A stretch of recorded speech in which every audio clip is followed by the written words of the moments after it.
Je n'ai pas pleuré quand ils ne sont pas venus. Pas une seule larme. Je suis resté là, planté là, dans ma robe blanche, un bouquet qui me paraissait soudain plus lourd que la normale. Les invités chuchotaient, jetant des coups d'œil au siège vide du premier rang, ce qui leur était réservé, à mes parents. Je leur avais dit que c'était un événement unique. Je les avais même suppliés. S'il vous plaît, ne le ratez pas. C'est tellement important pour moi. Ma mère a ri. Oh, ma chérie, tu en fais trop. Tu auras d'autres moments aussi précieux. Mais le dernier match de foot de ton frère, ça, c'est unique. Et mon père, il a juste hoché la tête, distrait, comme toujours quand on parlait de mon frère. Alors, ils ont séché mon mariage. Je n'étais pas surprise. Pas vraiment. Leur favoritisme avait toujours été flagrant. Le fils prodige contre la fille oubliée. Mais j'avais espéré, mon Dieu, j'avais espéré qu'ils me verraient au moins une fois. Au lieu de ça, ils ont vu un match de foot. Quand les photos du mariage ont été mises en ligne, je ne les ai pas publiées par vengeance. Je voulais simplement immortaliser ce jour, une preuve que c'était arrivé, que j'avais de l'importance, même s'ils n'étaient pas là pour le voir.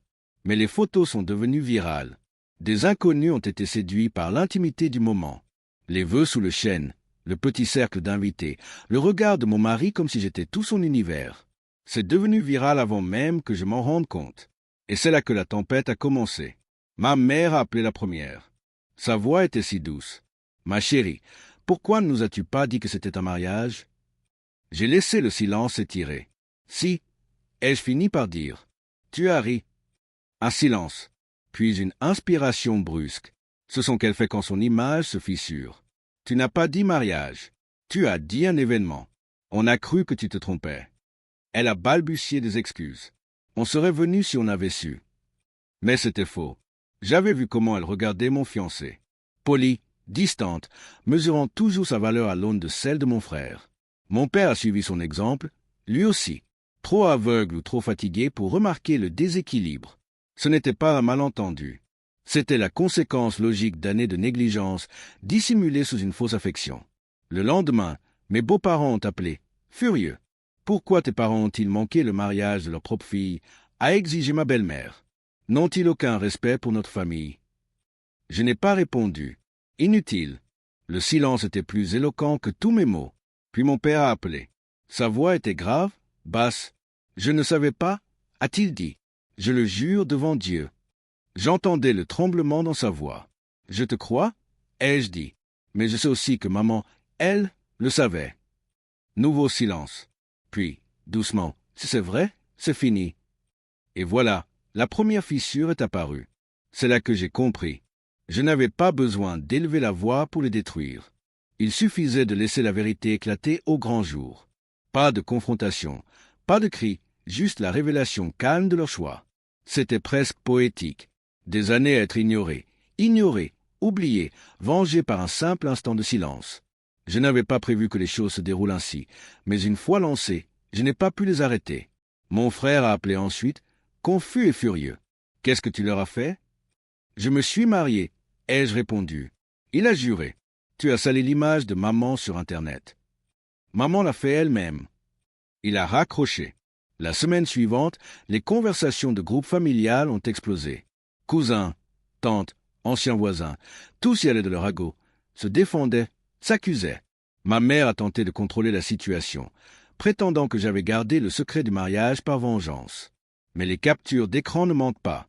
J'ai publié une photo du message que je lui avais envoyé. Ne le ratez surtout pas. C'est le jour le plus important de ma vie.